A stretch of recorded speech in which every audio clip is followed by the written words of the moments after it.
Halo semuanya, selamat wayah kia ya dimanapun kalian berada. Kembali lagi bersama Mamang dan di video kali ini kita bakal lanjutin manhwa regresi Demon Lord. Kita masuk di part 12. Di awal video ini, kebimbangan hati Zeke semakin bertambah dan bahkan berkecamuk di kepalanya sampai-sampai dirinya tak mengindahkan lawan-lawan di depannya. Para pria berjubah hingga tanpa ia sadari dirinya tetap berpikir dikala lawan-lawannya melayangkan pertarungan dengannya.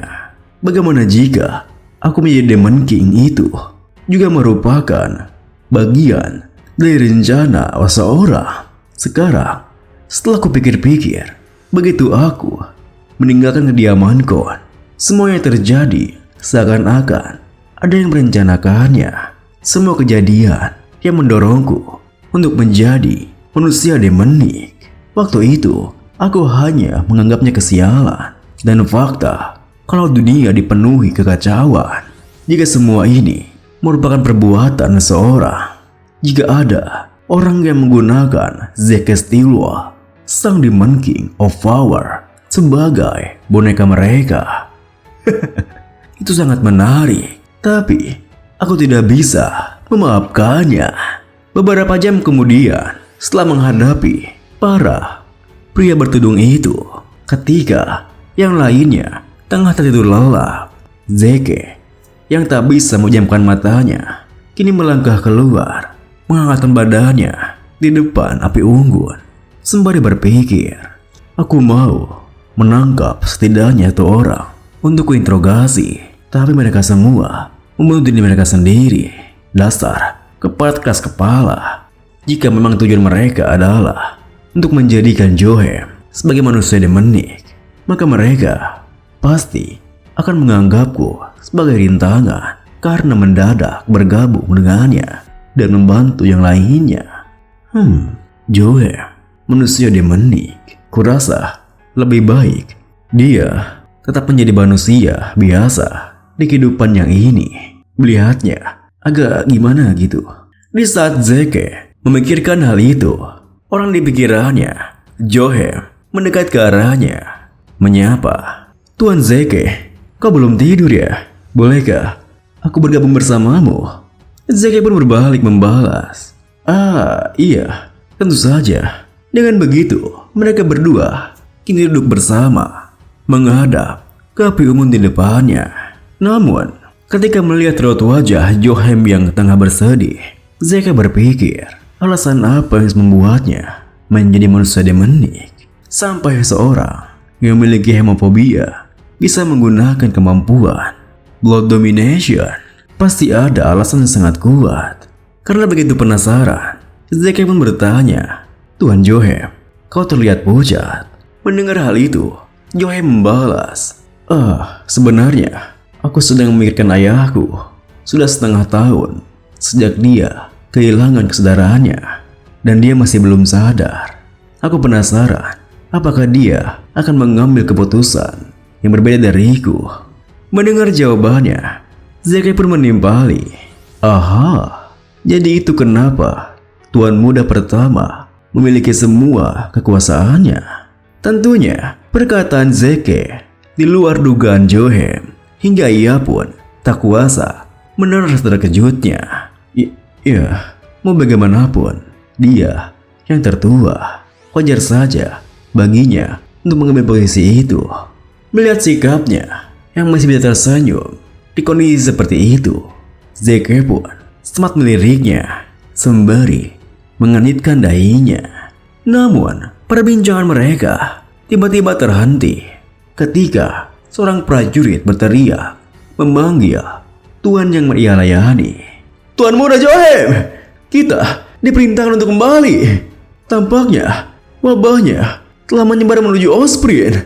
Seketika itu juga Zeke sekaligus Johem bangkit dari duduknya. Apa? Beberapa hari kemudian, pasukan milik Johem dan juga Zeke beserta Hans dan juga Snotch telah tiba di sebuah rumah bangsawan yang mana merupakan kakak dari Johem. Dengan sopan, Johe menyapa kakaknya. Aku kembali, kakak. Dengan dinginnya, kakaknya membalas, ya, selamat datang. Melihat sikapnya yang begitu dingin, Zeke pun yang merasa aneh berpikir, bagaimana bisa kakak beradik terlihat jauh berbeda? Kakaknya dan adiknya itu satu-satunya yang sama hanyalah penampilannya yang pucat seperti itu. Tapi apa tua di sebelahnya itu sang kepala pelayan? Kemudian kakak Johe berkata, aku yakin kau sudah mendengar mengenai situasinya. Johe membalas, aku sudah dengar wabahnya menyebar sampai ke Osprey. Kakaknya melanjutkan, benar, kau tidak cukup berhati-hati dan membuatnya bisa menyebar sampai kemari. Tapi karena aku berbaik hati, aku akan memberimu kesempatan untuk menebusnya. Pergilah dan cegah wabahnya menyebar dari Osprey. Jangan kembali sampai kau sudah menghabisi wabahnya secara keseluruhan. Kita tidak bisa membiarkan aku ikut terjangkit wabahnya, kan? Aku jijik membayangkannya saja. Para bajingan tidak berguna itu. Tentunya sikapnya yang begitu menyebalkan membuat Zeke langsung merasa emosi. Namun Zeke sendiri hanya bisa menahannya di tengah dirinya yang mengepalkan kedua tangannya di belakang. Meski begitu, Johem sendiri dengan patuh membalas, baiklah, aku mengerti kak. Beberapa hari kemudian, pasukan Johem dibantu dengan Zeke tengah menyelidiki wabahnya di sebuah area di wilayah Osprey. Hei, bagaimana situasinya? Seorang prajurit menjelaskan, kita sudah menutup wilayah tempat tinggal mereka yang terjangkit dan kita sudah memperketat pengamanannya. Sejumlah 60 orang tewas. Dokter bilang kalau kemungkinan besar itu Igram. Mendengar nama wabahnya, Zeke yang merasa pernah mendengarnya berpikir, Igram itu penyakit menyebar yang cukup umum. Ada yang aneh di sini. Kukira ini penyakit yang sama di semua tempat, namun penyakitnya berbeda-beda. Seakan-akan ada orang di balik ini. Tunggu, apa mungkin dia sedang bergerak? Orang yang melumpuhkan dunia dengan ancaman wabah. Fest, sang manusia demonik. Tapi dia bukan orang yang akan menyebarkan wabah yang umum seperti ini. Ini jauh berbeda dari wabah yang menimpa kota lain. Apa dia punya rencana yang lainnya? Tapi itu artinya dia ada di sekitar sini. Ya, aku tidak punya pilihan lain. Aku harus memaksanya muncul. Di saat Zeke berpikir seperti itu, perbincangan antara Johem dan juga kesatrianya berlanjut. Jumlah korban jiwa lebih sedikit dibanding kota lain. Jadi, kita masih punya kesempatan. Bagaimana dengan penanganannya? Prajuritnya membalas, ya, beberapa dokter telah berupaya. Namun, mereka semua gagah. Tampaknya sulit untuk membuat obat. Tidak peduli dokter mana yang kita bawa. Tentunya penjelasan prajuritnya membuat Tuan Muda Johem merasa kecewa. Namun di tengah kekecewaannya, tiba-tiba saja Zeke menuturkan, tunggu sebentar Tuan Muda, aku bisa membuatnya obat untuk penyakit Igram. Mendengar hal itu, Tuan Muda Johem pun kini membawa Zeke ke sebuah tenda, tempat di mana mereka merawat korban yang terkena wabahnya. Setelah Zeke bersiap meramu obat yang ia punya, Zeke pun tiba dan ditanya oleh Johem, Tuan Zeke, apa kau sudah siap? Zeke yang membawa obatnya membalas, tentu saja. Sembari melangkah mendekat ke para pasien di sana, Zeke berpikir, sebelum regresiku, ketika penyakit menular milik pes menyebar di sepenjuru dunia, para ahli dan ilmuwan bekerja sama untuk membuat obat Igram. Aku mempelajari cara membuatnya karena dulu Johem sangat tertarik dengan penyakit menular. Tapi siapa sangka itu akan berguna sekarang. Kini Zeke pun meminumkan obatnya kepada seorang pasien di sana. Tentunya Di saat Zeke melakukan itu, Zohem, Hans, Snatch, bahkan para prajurit lainnya harap-harap cemas tentang hasilnya. Namun, mereka dikejutkan ketika mendengar pasiennya yang kini meminta air untuk ia minum. Air, tolong berikan aku air. Mendengar hal itu, Zeke berkata, kelihatannya berhasil. Aku akan menuliskan resep obat ini untukmu. Dengan wajah terkejutnya, para prajurit di sana bergumam. Itu sebelumnya dia nyaris tidak bersadarkan diri. Obatnya sungguh berhasil. Namun, Zohem sendiri nampaknya memikirkan hal yang lain, di mana ia berkata, Tuan Zeke, apa kau yakin ini obat untuk penyakit yang sangat umum? Kau bisa menjadi kaya raya jika kau monopolis resepnya. Mendengar hal itu, dengan santainya Zeke membalas, aku tidak peduli dengan uang, dan juga aku mau membawa kebaikan di dunia ini. Mendengar jawabannya, seketika itu juga Zohem melangkah maju dan ia langsung memeluk Zeke. Tuan Zeke, terima kasih banyak. Bertemu dengan Anda adalah hal terbaik yang pernah terjadi kepadaku. Zeke sendiri yang merasa risih dengan pelukan tersebut membalas, baiklah, aku mengerti. Kau bisa melepaskanku sekarang, dan aku tidak suka laki-laki. Iu. Beberapa hari kemudian, sesuai dengan janjinya, Zeke pun mengajari para dokter di sana untuk membuat obat Igram. Dan sesuai dugaannya, karena Zeke telah membuat obat untuk Igram, sudah saatnya bagi Pes untuk muncul. Hari itu, di saat Zeke tengah ngobrol dengan seorang dokter, tiba-tiba saja terdengar sebuah suara yang manggil namanya. Zeke! Siapa yang namanya Zeke? Ternyata teriakan itu berasal dari kepala pelayan di kediaman kakak Zohem yang kini melangkah mendekat ke arah Zeke yang merasa kebingungan. Kenapa kau mencariku? Kepala pelayan itu bertanya, apa kau Zeke? Dari mana kau mendapatkan obat untuk penyakitnya? Melihat sikapnya yang begitu menekannya, Zeke berpikir, apa tadi memanggilku hanya Zeke? Orang ini adalah orang tua yang berdiri di samping kakaknya Zohem.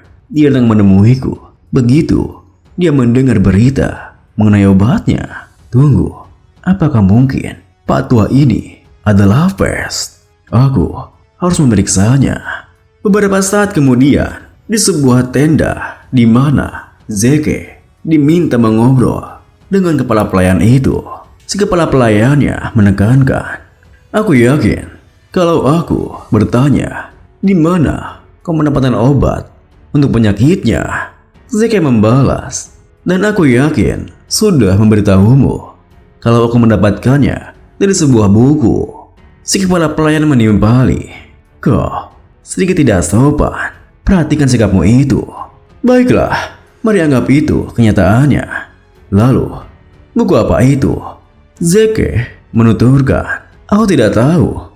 Sudah lama sekali sejak aku membacanya sampai aku lupa. Si kepala pelayan kembali bertanya, lalu, apakah ada pengobatan untuk penyakit lainnya yang juga tertulis di buku itu? Zeke membalas, aku hanya melihat obat untuk Igram di buku itu. Kenapa memangnya?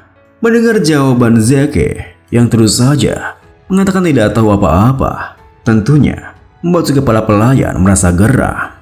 Bahkan ia mendecakkan lidahnya. Meski begitu, untungnya Tuan Muda Zohem yang menyadari jika Zeke tengah dipanggil oleh kepala pelayan kakaknya langsung menghampiri mereka. Salon, apa sedang kau lakukan? Tuan Zeke menyelamatkan Osprey. Apa kau sadar seberapa tidak sopannya dirimu ini? Melihat kemarahan Tuan Muda Zohem, kepala pelayan, sebut saja Salom, membalas, aku minta maaf. Kalau begitu, saya undur diri. Setelah kepergian kepala pelayan Salom, Tuan Muda Zohem pun menghela napas. Lalu dirinya meminta maaf pada Zeke. Aku minta maaf, Tuan Zeke. Dia sudah kelewatan. Zeke membalas, ya itu tidak penting. Aku ingat melihatnya saat ada di kastil. Siapa dia? Aku ingat dia berdiri di sebelah kakakmu. Mendengar hal itu, Johei menjelaskan. Pria itu, Bethnol Salom. Dia kepala pelayan keluarga kami. Tadinya dia kapten Knight. Namun dia harus pensiun karena terluka. Sejak saat itu, dia bekerja sebagai kepala pelayan kami. Mendengar hal itu, Zeka yang masih penasaran bertanya, tapi kenapa dia sangat kesal denganku? Johei melanjutkan, mungkin karena dia khawatir kalau obat yang kau buat mungkin menempatkanku di posisi yang lebih tinggi dibanding kakakku sebagai penerus. Salom mendukung kakakku untuk menjadi penerus.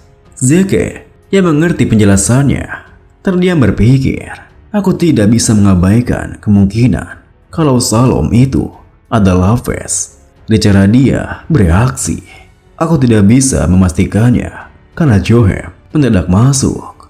Di saat Zeke berpikir seperti itu, Johei menuturkan, iya Tuan Zeke, ku dengar aku kekurangan orang untuk membuat jumlah obat yang diperlukan.